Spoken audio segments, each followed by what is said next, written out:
પાટણ જિલ્લાના Harij police station ખાતે બે જૂથોના થયેલા ઝઘડા અંગેની વિગતો લેવા હારીજ ખાનગી ચેનલના વિનોદ ઠાકર સમાચાર લેવા ગયા ત્યારે હારીજ પોલીસ સ્ટેશન સમયે ફરજ બજાવતા લાલાભાઈ નાડોદા જોડે બે જૂથવાળા એક જૂથના માણસોએ માર મારી ધમકાવતા હતા। તે દરમિયાન વિનોદ ઠાકરે પત્રકાર તરીકે કેસની માહિતી માંગતા ઉશ્કેરાયેલા લાલાભાઈ નાડોદાએ ભાન ભૂલી જઈ અપશબ્દો બોલી ગાળો બોલી વિનોદભાઈને પકડી સતત માર મારતા લોહી લુહાણ થતા બીજા પત્રકારોને સમાચાર મળતા દોડી આવી તેમને લોહી લુહાણ હાલતમાં પાટણ ધારપુરની સિવિલ હોસ્પિટલમાં 108 એમ્બ્યુલન્સ વાન દ્વારા સારવાર અર્થે મોકલવામાં આવ્યા। લોકશાહીના દરેક નાગરિકોને સમાન હકો છે, જ્યારે પત્રકારોને સરકારની ચોથી જાગીર અને સ્તંભ માનવામાં આવે છે, ત્યારે સરકાર દ્વારા પણ પત્રકારોને ખોટી રીતે હેરાનગતિ પરેશાન કરી માર મારે તેના ઉપર કડક કાર્યવાહીની સૂચના આપવામાં આવી છે। આમ છતાં ચાલુ નોકરી પર ફરજ પર ભાન ભૂલેલા હારીજ પોલીસ સ્ટેશનના પોલીસ કર્મીઓ દ્વારા દિવ્યાંગ પત્રકાર ઉપર ચીચકારો હુમલો કરીને માનવતા નેવે મૂકી પોલીસ બેડાને શરમથી માથું ઝુકાવવી પડે તેવું કૃત્ય કર્યું છે। પાટણ જિલ્લાના હારીજ તાલુકાના પોલીસ મથકે વિનોદભાઈ ઠાકર નામના એક ન્યૂઝ ચેનલના પ્રતિનિધિ ઉપર જ્યારે તેઓ સમાચાર લેવા પોલીસ સ્ટેશનમાં ગયા ત્યારે ત્યાંના લાલાભાઈ નાડોદા કે જેઓ એક કેસમાં ભાઈ સમાચાર પૂછતા હતા તો એ લોકો નાડોદા સમાજના હતા અને એમને પકડીને લાવેલા હતા।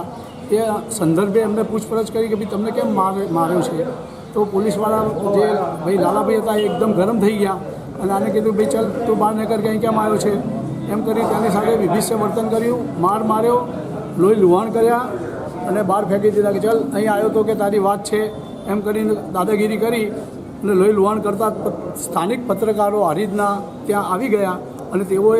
આ વિનોદભાઈ ઠાકરને તાત્કાલિક 108 બોલાવી અને સિવિલ હોસ્પિટલમાં એડમિટ કર્યા, જેના અનુસંધાનમાં આવો હિચકારો હુમલો પત્રકારો ઉપર થયાની જાણ થતાં સમગ્ર પાટણ જિલ્લાના પત્રકારોએ સમાચારોને વેબ ચેનલ અને અખબારોમાં પ્રસારિત કર્યા અને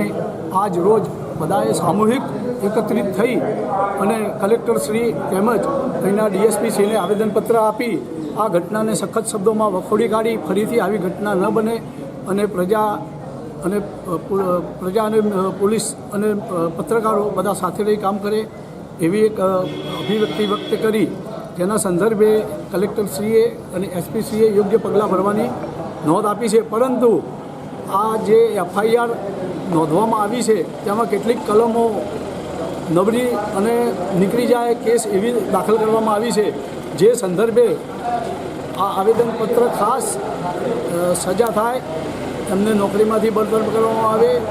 અને માનવતા વિહોણી કૃત્ય કરેલું હોય તેમના ઉપર સખતમાં સખત પગલાં ભરવામાં આવે અને બીજી વાર કોઈ પત્રકાર ઉપર આવા ખોટા હિચકારા હુમલા ન કરવામાં આવે તે માટે આજે તમામ એસોસિએશનના પાટણ જિલ્લાના પત્રકારોએ આવેદનપત્રો આપી પોતાના વિચારો વ્યક્ત કરી પગલાં ભરવા કાર્યવાહી કરવા જણાવ્યું છે। હારીજ ખાતે પત્રકાર તરીકે ફરજ બજાવતા વિનોદભાઈ ઠાકર ઉપર 2 દિવસ પહેલાં પોલીસ સ્ટેશનની અંદર ઘટના સંબંધિત વિગતો લેવા ગયેલા ત્યારે જે ઘટનાક્રમ બન્યો, લાલભાઈ પોલીસ તરફથી એમના ઉપર એટેક કરવામાં આવ્યો અને એમને 2 દિવસની સારવાર આપવામાં આવી છે। એ સંબંધે પોલીસ દ્વારા પોલીસ સ્ટેશનમાં જ કાયદો હાથમાં લઈ અને એક વિકલાંગ પત્રકાર ઉપર જે હુમલો કરાયો અને પાટણના પત્રકાર મિત્રોએ સમગ્ર જિલ્લાના પત્રકાર મિત્રોમાં ઘેરા પ્રત્યાઘાતો પડેલા અને આ ઘટનાનો સખત વિરોધ કરી આજે જિલ્લા પોલીસ અધિક્ષકશ્રીને એક આવેદનપત્ર આપવામાં આવ્યું છે અને હવે પછી આવી ઘટનાઓ ન બને, જ્યારે પ્રેસ અને પોલીસ એકબીજાના પૂરક થઈ અને કાર્ય કરતા હોય જિલ્લામાં અને આવી બનાવો બનતા હોય એ અશોભનીય છે। આવી ઘટનાઓ ન બનવી જોઈએ। જ્યારે પોલીસના કાર્યમાં પ્રેસ મિત્રો હંમેશા સહયોગી બન્યા છે અને બનતા આવ્યા છે, પાટણનું પોઝિટિવ પત્રકારત્વ છે